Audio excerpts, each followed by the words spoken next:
The tennis world is no stranger to sudden coaching changes, but what we are witnessing right now between Iga Swiatek, Francisco Roig, and a very frustrated Giovanni Mpetshi Perricard is something else entirely.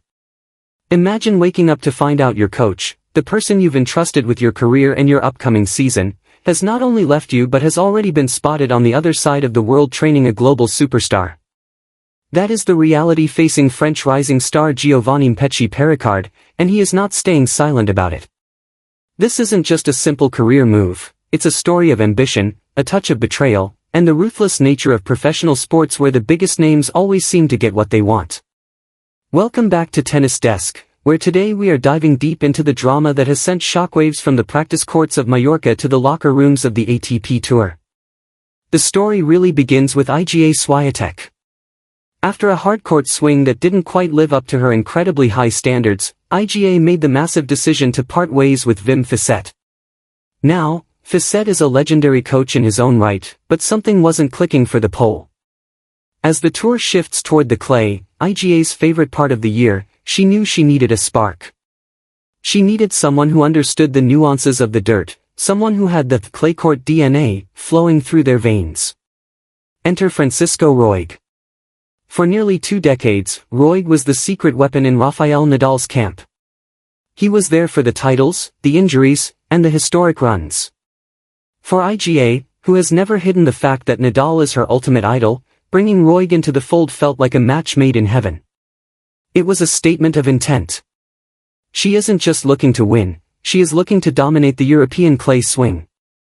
However, while the headlines were celebrating this super team formation, there was a man left in the shadows. Giovanni Mpetshi Perricard is one of the most exciting young talents on the ATP Tour. Standing at a massive height with a serve that can break speed guns, he is the future of French tennis. In March 2026, he had just started what he thought was a season-defining partnership with Roig. They were supposed to tackle the clay together and build toward the grass season where Perricard's big game would be a nightmare for opponents. But then, everything vanished in an instant. Perricard recently sat down with L'Equipe, and the words he used were nothing short of explosive. He described the situation as shameful and ruthless. According to the Frenchman, he wasn't even given the courtesy of a phone call or a face-to-face meeting. He claimed he was abandoned without notice, left to figure out his coaching situation right as the most critical part of the season was beginning. Think about the psychology of a young player for a second. At that level, your coach is your mentor, your strategist, and your confidant. To find out through the grapevine or through an agent that your coach has jumped ship to join the former world number one is a massive blow to the ego and the preparation. Perricard expressed a deep sense of disappointment, not just because Roig left, but because of the way it was handled. In the professional world, there are protocols and there is respect. To Perricard, it felt like he was treated as an afterthought, someone who could be discarded the moment a bigger, more lucrative opportunity appeared in the form of Iga Swiatek. It raises a massive question in the tennis community: does the pursuit of greatness excuse a lack of professional etiquette? On the other side of the fence, you have the Iga Swiatek camp. Iga has always been a player of immense integrity, and it's unlikely she intended to cause this much friction. When you are a player of her caliber, you hire the best. You go after the people who can give you that extra 1%. If Francisco Roig was available, or made himself available, it's only natural that Iga's team would move to secure him. We've seen Roig work with names like Matteo Berrettini and Emma Raducanu in the past, but his specialty remains that Spanish style of play that translates so perfectly to the clay of Paris and Stuttgart. By bringing him to the Rafa Nadal Academy in Mallorca for their pre-clay training block, Iga is essentially soaking up the wisdom that built the greatest clay court empire in history. The optics, however, are tricky. Social media was quickly flooded with images and clips of Iga and Roig together in Mallorca. They looked focused, they looked synchronized, and in some shots, Rafael Nadal himself was seen watching from the sidelines. It was a tennis fan's dream. But for Perricard, seeing those happy images must have felt like salt in a very fresh wound. He pointed out that the speed at which these practice videos emerged suggested that this wasn't a last-minute decision. In his eyes, the plan had likely been in motion for a while, even as Roig was still officially in his corner. This adds a layer of espionage and backroom dealing to the story that makes it feel more like a Netflix drama than a sports update. But let's look at why IGA needs this so badly right now. She is heading into the Porsche Tennis Grand Prix in Stuttgart, an event she has won twice before. It's a WTA 500, but it feels like a 1000 because of the caliber of the field. After Stuttgart comes Madrid, Rome, and the ultimate prize, Roland Garros. If IGA is going to hold off the likes of Aryna Sabalenka and Elena Rybakina, who have both shown they can challenge her even on slower surfaces, she needs a tactical edge. Roig brings a deep understanding of court positioning and spin variety. Under Facette, IGA's game felt perhaps a bit too structured for the unpredictable nature of clay.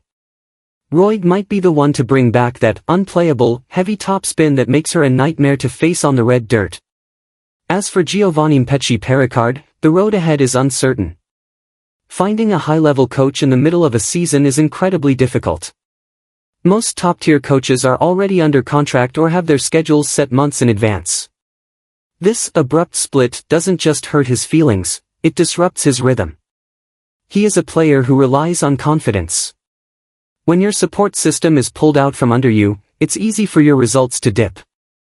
The French fans are notoriously protective of their players, and the backlash against Roig in the French media has been intense.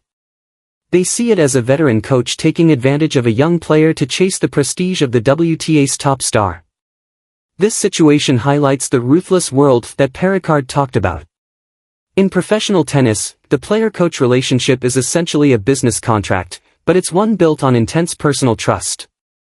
When that trust is broken, the fallout is rarely quiet. We often talk about player loyalty, but what about coach loyalty? Does a coach have the right to trade up the moment a better offer comes along? Most would say yes, it's a job after all. But the way it happens matters. If Roig had sat down with Perricard, explained the situation, and helped him transition to a new coach, we probably wouldn't be talking about this today.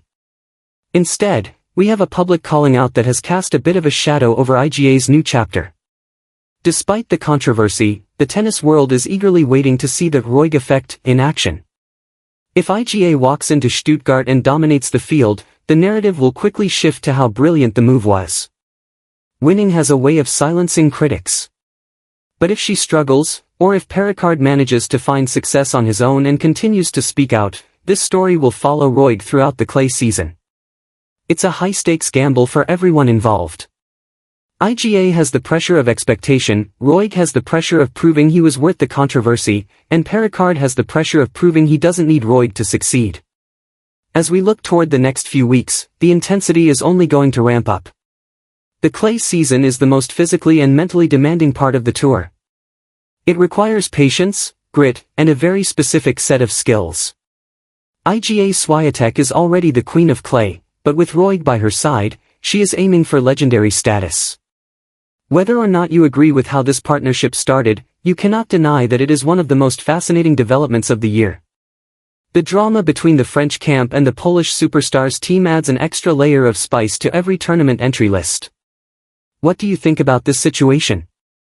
Was Francisco Roig right to take the opportunity to coach a legend like Iga Swiatek, even if it meant leaving a young player like Perricard in the lurch? Or do you think there's a certain level of respect that should be maintained in tennis, regardless of how big the offer is? It's a tough call. On one hand, you have a once-in-a-lifetime chance to work with the best. On the other, you have a professional commitment to a rising star. The comments from Perricard certainly suggest that the bridge hasn't just been burned, it's been demolished. We will be keeping a very close eye on how this develops as we get closer to Stuttgart. Will we see a more aggressive IGA? Will we see a motivated Perricard playing with a chip on his shoulder? One thing is for sure, the 2026 clay season just got a whole lot more interesting. Make sure to stay tuned to Tennis Desk for all the updates, match highlights, and more behind-the-scenes drama from the ATP and WTA tours. The road to Roland Garros is officially open, and the stakes have never been higher. Don't forget to let us know your thoughts in the comments. We want to hear your take on this coaching carousel.